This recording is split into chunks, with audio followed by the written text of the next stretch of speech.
Today I'm joined by Ben Perkins, founder of And Collar, the fast-growing brand reinventing the men's dress shirt for everyday wear. Ben's story is a masterclass in grit and financial discipline. Like many founders, he chased scale early on, filled by expensive debt. But when lenders called the line, he was forced to flip the business almost overnight, driving profitability, restructuring his debt, and transforming And Collar into a healthy, growing, profitable, 8-figure brand. In this conversation, we dive into how Ben managed a forced turnaround under intense pressure, the tactics he used to drive profitability from team accountability to cutting meta spend, why Wholesale and Amazon became powerful growth levers, and his playbook for product development, balancing the hero white shirt with thoughtful category expansion. It's a raw and honest look at the realities of scaling in today's environment, and a reminder that sustainable, profitable growth is not only possible, it's the best place to build from. It's been one of my favorite interviews of the year. Welcome to In the Money, an exploration of whether you can still make money in D2C and CPG. We talk to some of the most interesting $5 million to $50 million founders, operators, investors, and acquirers in the space to ultimately answer the question, is D2C and CPG still a good business? Hope you'll enjoy the show. Ben, you did an awesome podcast about half a year ago with our mutual friend, Andrew Farish, and we'll link to it in the show notes as well. But it was so good that I think worth kicking off here. The promise of e-commerce and D2C and the attitude of everyone was, get to scale, grow by all means possible. And you had a business that did get to scale, but like a lot of our peers, it took some expensive debt to get there. And on the other side of it, you had a business with scale, but kind of looked at a P&L that was not the healthiest. There'd be a lot of brands in that situation today. Reached some scale, but has some hair on the balance sheet. Profitability needs to be improved. You actually did the turnaround and have moderate leverage, profitable business, still scaled. How did you do it? To quote Shakespeare, the famous quote, some are born great, some achieve greatness, some have greatness thrust upon them. If you just replace greatness with profitability, some are born profitable, some achieve profitability, some have profitability thrust upon them. We're in the latter group where we had it thrust upon us, which was very uncomfortable. Ampla, our lender, again, you can listen to it more in depth when I was talking with Andrew. Ampla had raised whatever, 500, 600 million. You'll know the number better than I do, from just about the biggest names in the space. I think it was Goldman, JP Morgan, they were both in. So we thought it was very safe when we had kind of the quasi line of credit at 2 million. It was great for where we were at. Looking back, we were for sure over-levered, I guess, which is why they got in the place they did. But we never missed a payment. And then they told us that we needed to repay on that line. I think we'd pretty much maxed it out at the time coming out of Chinese New Year. You load up on product.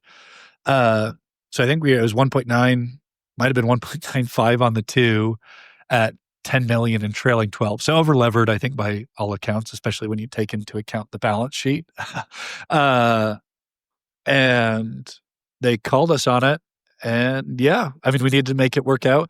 Otherwise, the business would be no longer existent. So we did, if we're going to call it a bridge round with Wayflyer. So going back to our old roots of expensive but easy debt. It wasn't the ZERP era anymore. But we were very familiar with MCAs, and we realized the drawbacks that come with the attractiveness of taking on that sort of debt.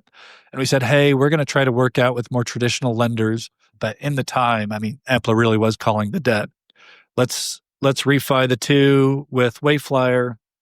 And I just couldn't believe how slow. We thought it was going to be like a few weeks, maybe 6 weeks. Ended up being a 4-month process of us working with more traditional lenders. We were a little bit too small at that scale to be banked by Bank of America, JP Morgan Chase. We worked with some great people there. So I don't have anything negative to say about them. I wouldn't have lent to us either. But KeyBank, based out of Ohio, they have a great team here in Utah where we're based. They got creative, went an SBA route, and they were able to refi the remaining balance we had on the Wayflyer refi itself. So it was 1.2 at the time, where with Wayflyer, over that 4 months, we were paying $65K a week. Which is crazy as a $10 million brand. So we went from $65K a week at whatever that annualized rate is to prime plus 1.5 on a 10-year term loan on the 1.2. So $65K a week ended up going to, I think we're at like 17 and a half a month on that, on that payback with KeyBank. And anyway, in that 4 months with Wayflyer, going back to the Shakespeare quote, we had profitability forced upon us. So that's mostly what we talked about with Ferris. That was a long 5-minute way of saying we were forced to get creative. And it was only kind of the 4 months of profitability that was able to get KeyBank. Like they were able to see that as strong enough signal. In fairness, the entire year, so I mean, even going into May, was comping really well, and we were profitable on the year. So we were already trending well, and in 23, the back half of 23 was pretty healthy as well. So I mean, it wasn't consecutive months, but if you looked on a quarterly basis, I think it was 6 or 7 quarters straight of making money. I mean, making money being defined as breaking even. And so we had at least shown signs of turning the ship around. That just made us turn really quick rather than the Spanish Armada. We had to be much more nimble and fast. Yeah. There were 2 key drivers in you pushing profitability and then, as you said, thrust upon you in a more accelerated fashion. But like you said, you were already starting to do the work. I think in pre-recording, we were talking about both headcount reduction, driving more output through the team. You had this very impressive view of, P&L per employee, part 1, part 2, that you did the thing that most people aren't willing to do, which is to reduce meta spend. Yeah. Talking about the first part, I give credit mostly to Mark Brown. He was my best friend. He came from investment banking, and he said, "Hey," I mean, he thought I'd kind of duped him when he looked at our balance sheet and P&L. He's like, "I thought we had a much healthier business." It was the lying with statistics, where it's like, oh, there are very easy ways through Shopify screenshots to say this is a good business, where under the hood it gets a little messier, especially with that sort of debt. So giving him credit where he's like, hey, we need to take a very utilitarian approach to this and to people. So I give him credit for that, where it was essentially just assigning all, at the time, 11 of our full-time employees a P&L. For some roles, that's easier than others, but we agreed upon with those same employees, like pretty decent, hey, we're allocating, I mean, your pay is easy to attach to your P&L, and then this percentage of revenue, and so on and so forth. And so we agreed upon it with everybody. Hey, these are your 11 P&Ls. We have to make money every single week as individuals for us to be able to pay the $65K off a week to Wayflyer. So giving him credit, that was really fantastic. It was a tough conversation because we never had that sort of accountability. But I also think for good performers, it's liberating, where it's like, hey, if anything, I should be able to ask for a raise if I'm proving on a P&L that I agreed upon with you, that I'm driving more value. So that was number one. But yeah, the meta spend, we had always benchmarked pretty well, on different platforms, whether it was Statless when we were a customer of CTC's or Northbeam or Triple Whale. Always benchmarked well on 30, 60, 90, 180, 360 day LTV lifts. So we were fairly confident. We'd had 6 years of data there, but it's a little freaky to turn off meta when that's all you know. So we didn't turn it off, but we reduced pretty significantly, where year on year, meta spend was down 35%. And it's a double-edged sword, where now it's, new customer cohorts is our biggest worry, where the business looks very good on a P&L, and I think the balance sheet looks pretty, you gave a fair assessment, where it's not an ugly balance sheet. I'm not embarrassed to send it over anymore. But new customer cohorts is a little bit of, the consequence of turning it off. But in the moment, I mean, yeah, we ended up growing healthily. We grew from 10 point, and healthily being relative. It wasn't case study growth, but it was 10.1 to 11, which in that environment of paying down that sort of debt, I would take all day. So anyway, we trusted in retention, and we were able to come through it. And you've mentioned that you continue to grow. So you've figured out something about new customer cohorts. Yeah, something. I don't know about a lot, but yeah, this year should end up being, we're coming now into crunch time. So the number could be base case or best case. We'll end up somewhere between 14 to 17, would be my guess, probably somewhere in the middle on the 11. And, instead of making 1.1, and that's not, that's on an EBITDA basis where if you look at net because of how much we were paying in interest, I mean, the big delta there, where this year, actual net income will be above 10% on that. That's incredible. Yeah, I'd imagine it can be a little bit higher. We're aiming for closer to 13 or 14. So yeah, I mean, it's been good. Most of the growth, honestly, has been omni-channel. So Wholesale and Amazon have been powering us. So I don't know if we've found too much about the new customer cohorts. We're holding steady, or at least holding the line. We still need to get better at that and start that flywheel again. But finding really good growth on those other two channels. D2C founders, are you bleeding cash before your customers ever see your products? You spend months shipping items, your inventory sits idle, and your margins evaporate in logistics. What if you could slash your lead times and reclaim your cash flow? Meet Portless, the next-gen direct fulfillment platform built for high-growth e-commerce. They don't just store products, they ship directly from China and Vietnam to your customer's front door with a fully local delivery experience, skipping ports, cuttling handling, and making your inventory available for sale in days, not months. Portless offers up to 90% lower inventory lead times by removing middlemen and optimizing routes. A dramatic acceleration of cash flow because inventory is back on sale within 48 hours of manufacturing, reduced inventory risk because there's no need to overproject demand, and true global reach because you ship to 55 countries using domestic last-mile carriers. Now here's the promise. Switch to Portless and you're no longer paying for inefficiencies.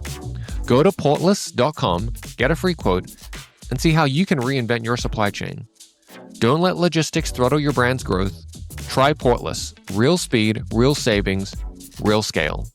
Let's go back to that first part of kind of headcount, because again, there would be a lot of brands that are, let's call it 10 and between 0 and negative 10% EBIT. And they have a team and they're thinking about how deep do I go? Do I go kind of full nuclear, go 3 people with complete fractional and pay a little bit more for that fractional, but get the benefit that it's a variable cost? Do I go, 7 people, 11 people? Do I do a smaller cut? Like, maybe reflect on that a little bit. I wish I had more answers, and it's easy in hindsight. If I were starting from scratch, I would pursue more of the solo stove. Those two, I think brothers, where it's like, hey, as small of a team as possible, and then outsource where you can. It's like, hey, enough brands talk. You and I have kind of talked that Utah, for whatever reason, probably per capita punches above our weight for e-commerce businesses. It's like, enough of us talk where, I know what retention agencies do well, or at least have good reviews from actual brands, not case studies, but everyday brands. So I think if I were doing it again, it's like, hey, you got 3 or 4 real core full-timers, and then you outsource the rest with very clear KPIs as to what defines success. You bid out not every 6 months, but year. Where I know the AV guys, they probably hold people's feet to the fire a little more than we do, which is why they're bigger than us. So I don't know if I'm negotiating with my 3PL or my retention agency or my meta agency every 3 months, because I think there's something to a longer term partnership. But I think just starting from the beginning, hey, this is your North Star. This is what we were never good at. So I think that's also why full-timers didn't work for us, because we didn't work for them, in the sense that it's impossible to succeed when you don't define success. So I think, do 3 or 4 full-timers and then you outsource. And I think there's enough really good SaaS tools out there as well that it's like, hey, I think pretty soon, inventory forecasting and demand planning is going to be automated. I'd hope so. Yeah. Where before we were paying $115,000 a year for that. So, yeah. And then to that second bucket, unlocking Wholesale and Amazon. Yeah, maybe share that story. Yeah, not too much to say, at least on Amazon. It was just a matter of being on there for the first time and actually giving it inventory. Or ACOS or tacos. I always get the 2 inverted. Amazon's very new to me. It's probably too efficient, where I don't think we're I think it's more demand capture right now rather than gen, where I think most of the people really aren't new to brand, even if they're new to brand on Amazon. There's for sure cannibalization. Sorry, I saw you unmuted. Interrupt me there. You're saying that it's and color audience just checking out on Amazon. That's our hypothesis, or at least a good percentage. Where we're not on the first page for white dress shirts. We're starting to climb pretty quickly, but it's like, you pretty much have to type and color to find us, and we're not spending very heavily against it. So this year we'll do 1.3, 1.4 on Amazon. I think mostly just by having it on there, where last year we did 500 or 600 on Amazon, and it's because it was for sure the secondary or tertiary channel that got inventory when we had it, where it's, hey, we only have our core 25 SKUs on there, which is white shirts. That's 55% of revenue. So just put those 20, demand planning isn't hard. Just put the 25 SKUs on there, and let it do its thing. And we try to do the halo effect on what Google spend, how much of that leads to new purchases on Amazon. So I don't really know, but it's been good growth has happened on there where D2C has stayed relatively flat. So we look at those generally together just because I think there's pretty significant cannibalization. And then, talk about the kind of retail wholesale go-to-market motion. Yeah. So we've always had pretty decent mom and pop shops. So that's being defined as, I guess you're from New South Wales, but being defined as a small store in Alabama that's the store. It's everyday Americans.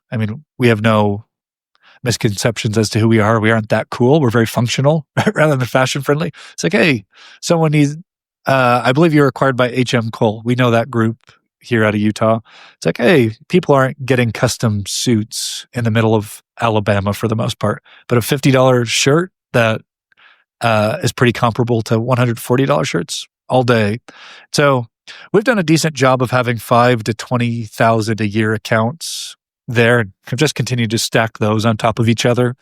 Couple larger, like 2-3 stores. We totally bought Shields a couple of years ago. Would love to win that one back, but that was totally our fault. But big growth with Men's Warehouse. So slowly grown there. In 23, 24, it went from a opening order of 2,000 units in 23. Never really heard anything. We didn't talking about go to market or motion. Never did a great motion, and it kind of just happened on its own, which has been good for the buyers. Where they said, "Hey, this group didn't juice the numbers at all." So 24, they ended up buying 5,000 units. And then January, they rushed us before Chinese New Year to deliver just under 30,000 units. So decent growth there and continuing to scale. And Men's Warehouse very much is aligned with our price point and demographic. And you're saying this is all largely happening organically. It's just really good product channel fit. Yeah, absolutely. Where more so than anything else, where it just kind of has lived on its own. We don't have point of sale displays. We haven't been able to communicate with associates other than us visiting stores ourselves, but we weren't giving any marketing material beforehand. So just the right fit, where we've even said, like, in an ideal world, if I had to paint out a list of strategics, it's like, Men's Warehouse technically, on one hand, very easy. Clothing and dress shirts. They could make our shirt tomorrow. But hopefully there's enough of a fit and enough brand staying power. It's like, maybe it does make sense. But yeah, the way you said it, more so than anything, it's just the right brand to retailer fit.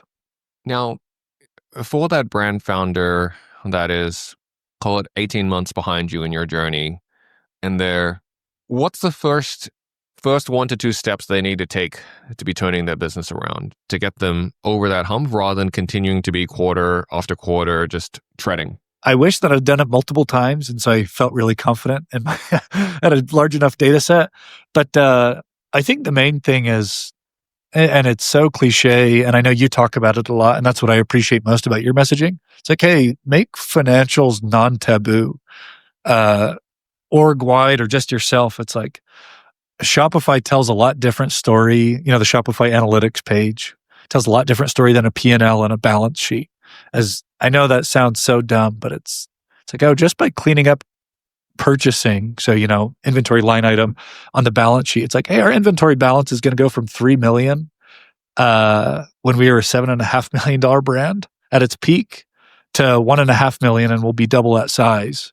Because again, instead of buying 20,000 pants when it really is probably 8,000 pants in the first 6 months, just put it back into the 25 SKUs we know will make us money. So long story short, and whether that's a fractional person helping you, trying to educate yourself with, your podcast, like you as an individual, or just talking to other brands or having someone look at it, I think you can quickly fix or get rid of a lot of skeletons in your closet you didn't even know were there just by a little intentional education.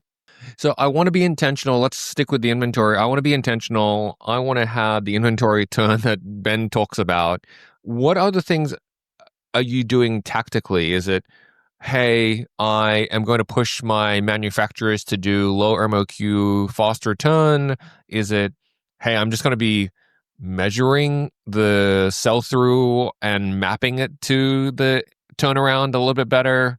Yeah, I mean, we've never been super tactical in terms of, I know there are creative ways to work with your manufacturers, and I think you have talked about it and others have talked about it too, in this financial literacy push, where it's like, hey, there are lots of ways to get creative where if there have ever been aligned incentives, it's a manufacturer getting quicker turns from you as the vendor, in my opinion. So we've never done any of the specific tactics that you've talked about. I mean, we've asked for extended terms, but I think more than anything, and now there's enough, I think, analytics that quickly tell you what are, kind of stinkers. The Shopify's generic ABC has defines, I think it's based on sell-through or inventory of days on hand, whichever way, inventory products defined as an A product, a B product, or a C product. And then if you have a North Beam or Triple Whale or a Final Loop, it's pretty easy now to just pull, hey, this product actually makes me money or this product doesn't. I mean, you can also do like ROII, and they're different metrics, but I think ours was just doubling down on what we knew. I mean, we knew intuitively, but every single platform tells us that the white shirt makes us money. For the other stuff, I mean, those are LTV drivers, not new customer acquisition. So the white shirt is the Trojan horse. That's what most of I think, so again, doubling down on content and marketing, where it's like, hey, we can be America's white shirt. We're never going to beat Built. Built is, I think, just an incredible brand in all ways. We're not going to beat them as operators. We're not going to beat them probably on product, but as the white shirt, it's like, hey, America needs a white shirt. We can do that. So I think in all aspects, just doubling down on white. We would stock out of white in years past, and it's like, that's criminal. We know sales will come from white. We don't know if it'll come from this blue and white gingham. Why would we have 180 days, 300 days on hand of the gingham when we can just do a safety stock and go up to 120 days on the white? So, I mean, that's really wordy of saying, just, we knew white made us money, just buy more white and sell more white. AI.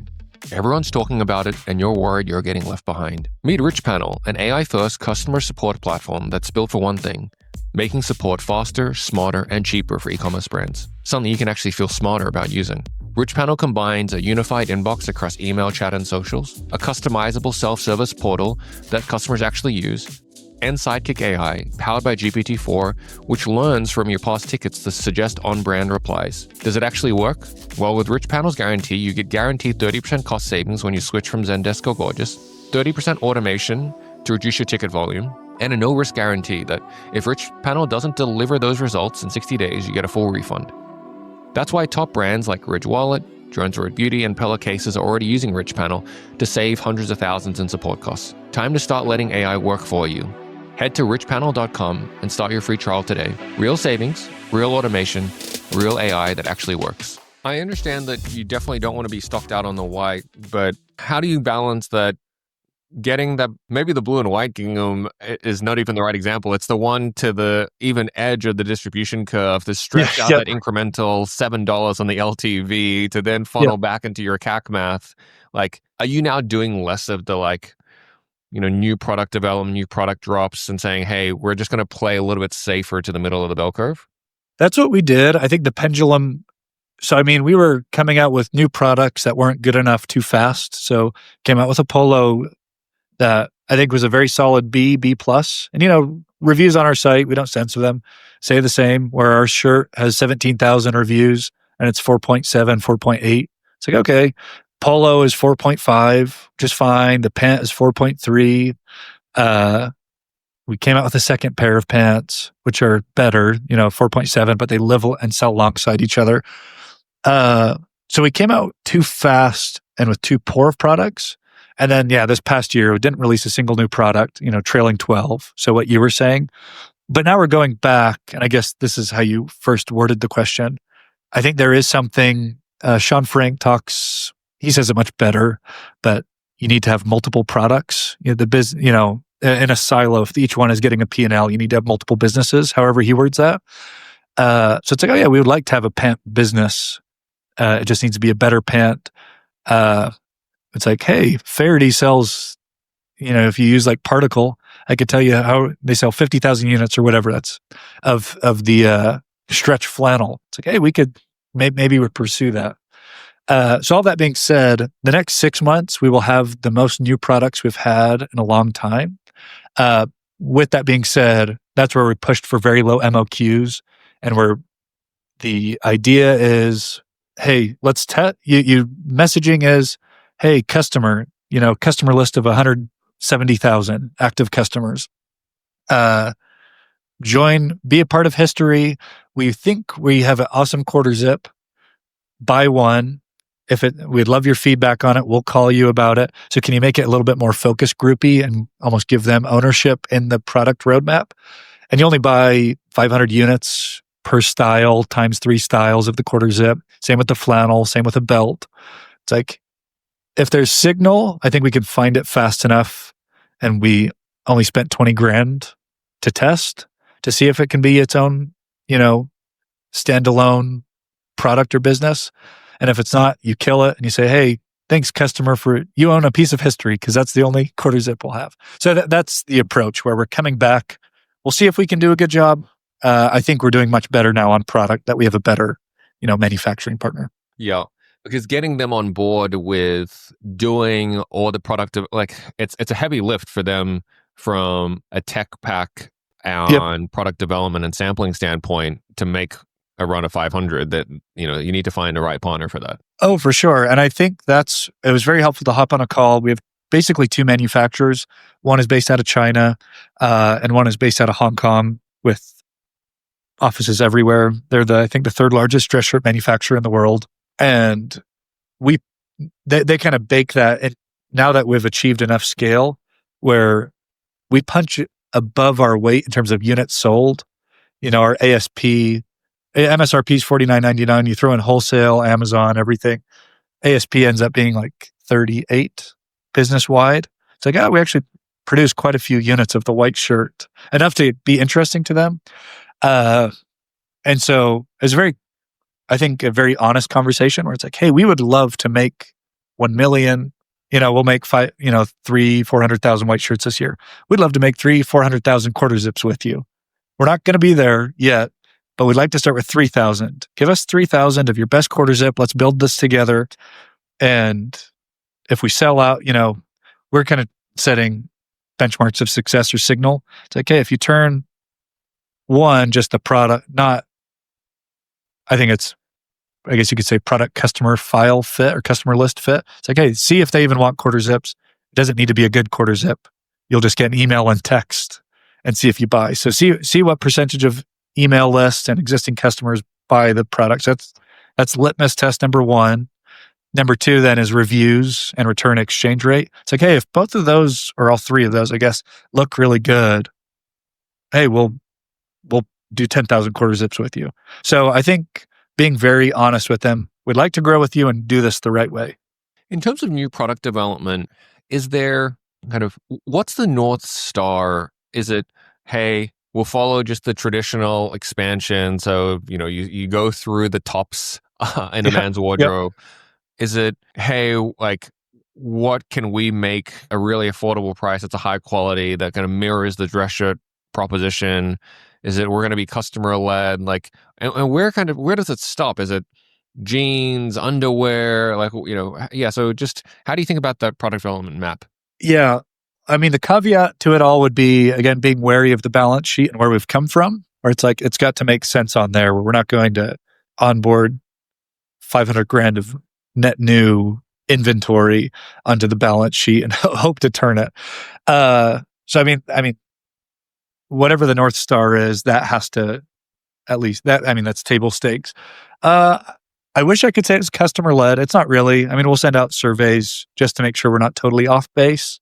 But I mean, that's a quick Qualtrics survey. So I wish it was more than that. Uh, I think more than anything, it is the traditional expansion. And the idea being we're not outfitting customers who are intentionally piecing their wardrobe together. It's how they feel comfortable. And I don't mean comfort in terms of fabric. It's like, hey, I know this fits pretty well. It's pretty easy to use. I'm just going to buy 7 of them. So we won't. I mean, ideally, I'd love to be true classic. We're also not a $500 million or $750 million brand. And I realize that. So I think we'll be less aggressive than them, where I don't think it'll go to denim, where it's like, oh, we have a blazer or suit jacket now. We have the full suit, where I think it probably ends at business casual, realistically. Of an incredible last 12 months, what's been the single biggest win, whether it's product, channel, campaign, something else? Again, it's not the sexier, attractive stuff. We paid $250,000 for a big long form hero ad. It's been fine. I wish I could say it was that, because then the investment would look really good. I mean, the biggest win really has been cleaning up our financial statements, where it's like, oh, we make money. Financing is in a good spot. I feel for the first time I can look you in the eye and be like, hey, I think I have a solid business. I'm not embarrassed to show you. Again, it's not a rocket ship. It's like, oh, I think this feels like a good, safe business. And we have the Chubby's P&L by year, because, when they, through solo brands, filed the S1, it's like, oh, we got to see all those. It's like, hey, we can try to mimic that. Where, yeah, it's like, hey, you go from 11 to 15 or 16 this year, it was 16 to 22 the year after. Maybe we aren't thinking big enough, but it's like, hey, I think that all feels very attainable. And for the first time, yeah. And I think that, like, just to make a comment here, because I think a lot of founders think that it's like true classic or bust. Yeah. Yeah. I think that a lot lose the appreciation of the spot that you're in of, hey, I have an 8-figure business that's growing at 30% a year, that's producing over $1 million in net income, that's only got what it sounds like 1.5 to 2 tons of leverage from an EBIT basis. That's an incredible spot. And that it sounds like you're having a blast and you're continuing to build. That's a great spot to be in. Yeah. I remember talking about HM Cole, we talked with a few people and received term sheets when money was crazy. In hindsight, I should have just sold the business. I think it was 4. We got an offer for 4x trailing 12 revenue at 7. On the 7 losing 300 grand. I should have taken it and run, but that's another day. But yeah, it's at the time, I remember in a very discriminatory way, thought lifestyle businesses were gross. It's like, man, those people have no ambition. And it seemed like people only put things in 2 buckets, to your point. It was, or I guess 3, true classic, lifestyle, or out of business. But yeah, at least you swung for the fences. And I'm like, you know how many random brands, and I use the word random because we would fall under that category. Most people in America haven't heard of us. It's like, how many random brands are in the $20 to $50 million band? It's like, and they live great lives. And I know the Muggsy guys well. It's like, it's a good life. And when you're not overlevered, you're making money. Yeah. And again, hopefully we get to a point where it makes sense for, you know, or you know what, even at some point I'd love to make money off this, whether it becomes pretty significant distributions per year. And for the first time where that's like actually on the roadmap or whatever that looks like. Yeah. I think for the first time, I've thought to myself, being $25-30 million brand, yeah, the rule of 40 is what we've said. Typically talking SaaS, but it's like, hey, if we can, between the sum of top line growth and EBIT, it's like, hey, if we can be over 40% or 40, it's like, that's the spot. So that's where we're at. And that's, again, me just being very wordy at, I appreciate you saying that, because before I would have thought I had no ambition, but I'm like, hey, this is the most I've enjoyed the business right now. Why do we love Numeral? Well, here's the good, the bad, the ugly. The good is that over 2,000 e-commerce store owners just like you use them for sales tax compliance, including brands like Graza, Ridge, Grunz, and 8 Sleep. The bad is that none of us got into this to spend a ton of time on sales tax and admin, which is why Numeral is able to help you in 5 minutes or less get full coverage, deal with registrations, ongoing filings, and compliance. It just all happens in the background. And the ugly is that not a lot of store owners know that sales tax is actually personally guaranteed. Said another way, that the states could end up coming after you personally if you're not on top of it. Even being a modest $5 million store owner, you could have Nexus in 20 to 30 states. Again, Numeral helps you stay compliant, and they even guarantee their work. That's why we love them. Go and check them out at numeralhq.com. And I think that a bit of it is, I've been in e-commerce for 15 years, which also means that I'm 15 years older, and you have kind of different things in your life happen. And you find out that, exactly as you said, having a business that hits the rule of 40 for e-com, which is already a really high bar, but that's producing 7 figures in net income and growing, is a really amazing spot to be in, and one that everyone should be proud of. And in fact, orientating toward building that is really healthy. And it's almost impossible to kind of go for the true classic outcome and then back into this. Yeah. Or it's just much, much harder. Yeah. I'm glad again that last year and the, trailing year happened to force us into it, because we were running like we were VC-backed and it was way flyer. So yeah, it's great. And my dad's 2 bits of advice. He was a management consultant for McKinsey. So the one who always gets made fun of. And so he always defers to a spreadsheet in all decision making. And when he was advising me to go after this full time, he gave 2 bits of advice. One, it was, hey, just run a good business. So again, I don't think we're a great business, but I think it's a good business. And I'm like, hey, we're proud of it. But 2, he was like, hey, the people who are golfing aren't me as a management consultant. I was like, I wish I could golf every week, but I can't. I'm on an airplane all the time, traveling around China. It's like, he's like, yeah, the people who are golfing are the ones who not everyone knows, but they're making like the one bolt for whatever construction company. And we can kind of say we're the dress shirt. Again, I'd love if people around America, this is the big vision. The pragmatist in me says we won't get there. It's like, the optimist is, the Kleenex idea where it's like, instead of a white shirt, you say, hey, the and collar. I hate the name, but so no one will ever do that. But it's like, oh yeah, we become synonymous with the white shirt in America. It's like, I think it's a very defined goal, and that's why I believe in it. I've got a feeling that there were probably some people at Kleenex that said, oh, we have the wrong name, but it still worked anyway. Yeah. I will say now, just hearing myself speak, I'm not inspiring the troops to victory today. Well, I think that they'll be very happy with the net income growth. What's the biggest opportunity that you see out of in the next 12 to 18 months, Rand Collar? Yeah, again, Omni-channel, where those are showing really good signal. The other one, we have a separate business called Flight. It's baked into the same P&L, but it's our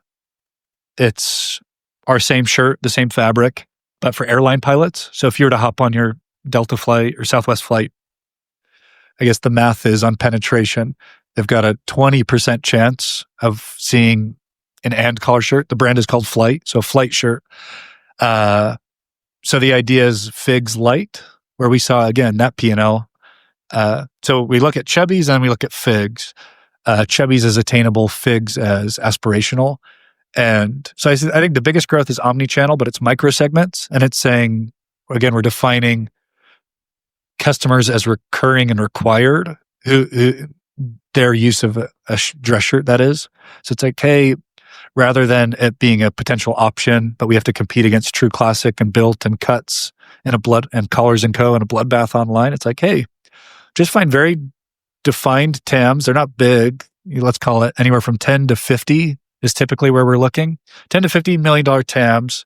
You can do very efficient spend to find your first 10,000 customers in there and then build on this word of mouth where it's like, hey, Orthodox Jews, I'm not Jewish, but Orthodox Jews have to wear a white dress shirt 7 days a week, but they wear a little fancier one on Shabbat.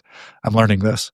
You do a go-to-market play of you source the white shirt to 30 to 50 influencers, see if there's signal there. If there is, then you create ads and landing pages specific to them. It's like, hey, can you build a $3 million Jewish white shirt business in 24 months? It's like, oh, I actually believe that math. Where Mark Cuban, you were in the space. I mean, if I was trying to pitch you in 2020, it's like, hey, TAM on dress shirts it really is $10 billion plus a year in the US. There's a lot of dress shirts sold. But it's like, hey, instead of going after 0.05, let's go after 10% of, it's funny when I say it, Mormon missionaries we do really well with. It's all religious. Orthodox Jews, but the airline pilots, and in a very Figs-ish way, can you build community and grow fast relative to total size. And just to be clear, that is on the horizon, these kind of these specific brands using kind of the shared infrastructure? We're doing it right now. So we probably won't spin out totally new brands like we did for the airline pilots for each one. But I think, things are getting easier and better now without increasing headcount. For it's like, hey, I think you can create very specific funnels. Again, people know marketing better than I do, but very specific funnels. If you self-identify or we identify you as X demo, it's like, hey, then that's all you're going to see. Those are the landing pages you're going to see. Hopefully those are the flows you see. So it kind of feels like a different brand. So, hospitality workers. So it's like front of desk, hoteliers. And we're not talking at fancy places. We're talking like you check in at your, well, I'm trying to think of not a Motel 8, but something above that, a Hilton, some sort of Hilton property. It's like those are regionally owned typically, and you can go close 10 to 20 people per location at 3 to 5 shirts a piece. It's like, hey, I believe I can do that. So that's already happening. Orthodox Jews, really good signal over the past 3 weeks. We finally got influencers out. It's like, oh, that's killing everything else on our Meta account. On click-through, CPC, every metric looks good, which is nice to have that hypothesis at least a little bit validated. And again, Figs have done it. They've done an incredible job. So it's like, hey, if we can do a little bit of what Figs is doing, we will be okay. That's awesome. Well, super exciting. Ben, as we head towards a wrap, is there anything you're looking for from listeners, channel partners, collaborators, the corporate development person at Men's Warehouse? Yeah. No, just if you need shirts, come to us. I don't think I have any big ask. I just appreciate, people being transparent with you, because I think that's where, the rising tide lifts all boats. Sorry for all my sayings today. I don't know why I woke up this way. But it's like, I hate only having to benchmark against Fortune 100 companies, because that's not applicable to me. The comps on Lulu versus us, that's not relevant. But when someone talks to you or opens up their financials, or like the Iris group, it's like, hey, that's really helpful for me to see that another brand is doing, 40 mil, spending whatever percentage on marketing, this on OpEx. It's like, that's really my only ask, because that's helpful. Or you're like, oh, I'm not the only one, or this is what I should look forward to. That's a great place to end. It's a great push for me to be driving more of these conversations and sharing, because I think that's certainly something we've been able to benefit from, is having a sample set of what is normalized gross margin by category? What is normalized MER by category? Otherwise, like you said, everyone's operating in their own, $5 to $30 million revenue bubble and not sure what normal is. Yep. And then everyone makes very easily avoided mistakes. So, Ben, thanks so much for coming on, and look forward to doing it again next time. okay, appreciate you.